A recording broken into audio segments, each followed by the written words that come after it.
estava amanhecendo e já tínhamos subido o rio quase todo, sem encontrar sinal das crias. Minha preocupação com Nayá só aumentava. Lembrava de quando encontrei na estrada toda machucada por ser diferente.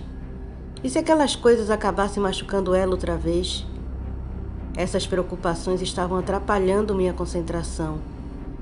Então pedi a meus amigos para me deixarem na margem. Quando eles fizeram, eu tirei minhas roupas e dei para eles e me transformei. Talvez correndo pela mata, eu sentisse o cheiro deles e também serviria para me acalmar. Comecei a correr, sentindo o cheiro da mata, do chão, da água. Quando senti cheiro de pessoas, comecei a caminhar com cautela. Junto com o cheiro dos humanos havia cheiro de animais, e não eram domésticos. Mário e Edgar continuavam pelo rio e notaram um movimento incomum. Parecia uma balsa de transporte ancorada muito próxima à mata. Eles seguiram sem dar importância e quando já estavam distantes, Edgar perguntou: "Aquilo era contrabando, Mário. Viu os animais sendo levados para dentro?" "Vi sim, Edgar. E do jeito que estavam se comportando, já estão acostumados a fazer isso, sem se preocupar em serem pegos." "Vamos fazer alguma coisa, não é, Mário? Não podemos deixar eles continuarem com aquilo." "O que podemos fazer, Edgar? Estamos longe de tudo, até da polícia ambiental." "Vamos fazer o que fazemos de melhor, Mário. Vamos caçar." Os dois caçadores esconderam o barco numa folhagem e se embrenharam na mata com suas coisas. Pegaram suas armas, munição e voltaram até onde os contrabandistas estavam. Pararam a certa distância e observaram.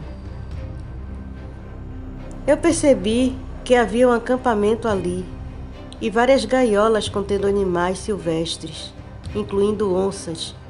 Farejei o ar e notei que os homens estavam espalhados pela mata, em pontos estratégicos nas árvores. Se Nayá estivesse aqui, seria brincadeira para ela pegar esses homens nas árvores. Depois de avaliar o ambiente, já me preparava para atacar quando senti um cheiro familiar. Meu corpo se encheu de felicidade e eu tentava encontrar o cheiro tão familiar em meio àqueles homens. E quando encontrei, um sentimento de tristeza e ódio tomaram conta de mim. E a fúria me impulsionou para o ataque. Eu corri pela mata, acabando com tudo à minha frente, o que deixou aqueles homens em alerta. Mas nem eles esperavam algo como eu saltar para dentro do acampamento. Eu abati 3 dos homens e arrastei um para a mata. Quebrei seu pescoço, largando lá. Corri em volta do acampamento para confundir os que ainda estavam vivos. Edgar e Mário aproveitaram a confusão, se separaram e, ocultos nas folhagens, começaram a atirar nos homens que estavam nas árvores. Em meio ao tiroteio, eu saltei novamente para o meio do acampamento. Dessa vez, os homens começaram a correr pela mata, mas ainda quebrei o pescoço de mais 2 deles. Caçaria aquelas pragas mais tarde.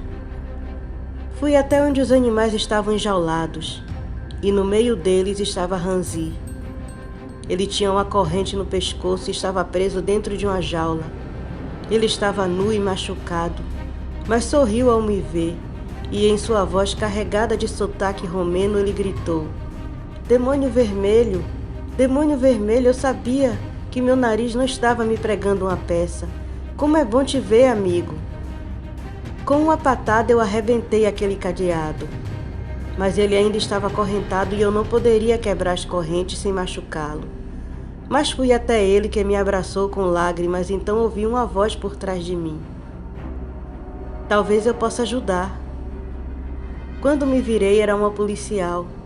Ela estava com uma arma em punho apontada para mim. Eu podia sentir o medo dela, então Hanzi disse: "Não se preocupe, coronel. Ela é uma amiga. Estávamos investigando essa quadrilha faz tempo, quando fui capturado." Eu me afastei e ela pegou um alicate e se aproximou, ainda me olhando assustada. cortou as correntes e uma espécie de coleira de aço que tinha no pescoço de Hansi. Podíamos ouvir os tiros pela mata, e eu sabia que eram Edgar e Mário. Depois de ver que Hansi estava bem, fui à procura dos outros que fugiram para a mata. Tirando os 7 mortos, o resto estava ferido. Edgar e Mário trouxeram os feridos e eu arrastei os mortos, colocamos todos no acampamento e a policial, que se chamava Gabriela, estava fotografando os animais, o acampamento e os contrabandistas. Foi quando senti o cheiro das crias do Cupidip. Caminhei entre as gaiolas, farejando elas. A policial então perguntou: "O que ele está fazendo?" Edgar então respondeu: "Estamos procurando 3 filhotes de uma lenda local." A policial olhou confusa para ele, ainda sem entender, quando eu encontrei as 3 crias. Eu apanhei a gaiola com a boca e levei até eles, colocando aos pés de Mário, que se abaixou e examinou as crias da criatura. Pareciam bebês normais, mas o cheiro delas denunciavam quem eram seus pais. Gabriela então falou: "Essas crianças são as que vocês estão procurando? Mas elas parecem com os indígenas. Que lenda local vocês estão falando?" "De que lenda local vocês estão falando?" Edgar, que estava fuçando as coisas dos contrabandistas, encontrou um celular e começou a mexer até encontrar o que procurava. Então chegou até perto de Mário e disse: "Lembra que eles disseram que os invasores usaram um celular? Uma caixinha de luz, algo assim. Olha aqui, estão as fotos, provavelmente iriam vender as crianças e queriam provas do que elas eram." Gabriela não acreditava que aqueles bebês eram aquelas criaturas na fase adulta, mas Hansi explicou a ela que o cheiro dos bebês não eram de crianças humanas. Depois de um longo processo onde, junto com Gabriela, Mário apagou qualquer vestígio sobre aquelas crianças, fomos liberados para partir. Mas antes, já na minha forma humana, eu perguntei sobre Joe para Hansi. "Coronel, quando nosso irmão morreu, saímos da ordem. A forma fria como eles trataram a morte de Mihai nos revoltou e começamos a trabalhar por conta própria. Um dia pegamos uma caçada separados. Eu vim para cá perseguindo um cani e Joe seguiu para o Nordeste perseguindo o pactuado. Perdemos contato, mas se minha irmã disse que voltaria, ela vai voltar. Ela é uma mulher de palavra, coronel." Nos despedimos e fomos devolver as crias dos índios e resgatar Nayá e voltar para casa. No caminho eu ia pensando em Jo. Onde ela estaria? O que estaria fazendo? Será que estava bem? Espantei o próximo pensamento. Não queria enlouquecer com ele. Atracamos o barco e pegamos a caminhonete, seguindo para a Serra do Roncador. Eu queria que aquela caminhonete pudesse voar. Tamanho era o meu nervoso para tirar Nayá das garras daqueles seres. Quando chegamos, eu desci da caminhonete e me transformei. Depois dei um uivo mais alto que pude, avisando aquelas criaturas que já estávamos com suas crias. Passamos o resto do dia esperando. Quando a noite caiu, acendemos uma fogueira. E só não fui até lá porque Mário e Edgar não deixaram. À noite eles vieram e Nayá veio com eles. Não me pareceu que ela era prisioneira. Achei até que ela estava muito à vontade com eles. Todos pousaram e lhes entregamos suas crias. Eles as cheiraram e falaram na língua pinagé. "Obrigado, cabelos de sangue. Você tem palavra. Tem uma dívida com nós." Enquanto aqueles seres falavam com Mário, que era o único depois de Nayá que sabia a língua deles, eu observava Nayá. Ela estava quieta e não foi a intérprete da conversa. Afinal, ela entendia eles até melhor que Mário. Ela evitava me encarar e eu sabia que tinha algo errado. Por fim, ela veio até mim quando as criaturas se preparavam para ir embora. "Coronel, eu preciso lhe contar que não vou voltar com você.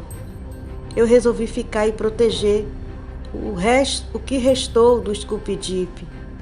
Eu agradeço tudo o que fez por mim, tudo o que me ensinou, porque agora posso ajudá-los com esse conhecimento. O mundo mudou, coronel, e espécies como eles estão vulneráveis, precisam de ajuda para se protegerem, e eu quero ser essa ajuda. Eu ouvia tudo, estava triste com a notícia, mas ela era livre para fazer suas escolhas. Eu dei um forte abraço nela e beijei sua testa e a deixei ir. Voltamos para o sítio de Mário, depois de me despedir dos meus 2 amigos, que solidários a mim não tocaram no assunto durante a volta para o sítio. Peguei a estrada sozinho. Eu estava mais uma vez sozinho. Talvez devesse ser assim. Talvez essa fosse a minha sina, e eu só teria que aceitar.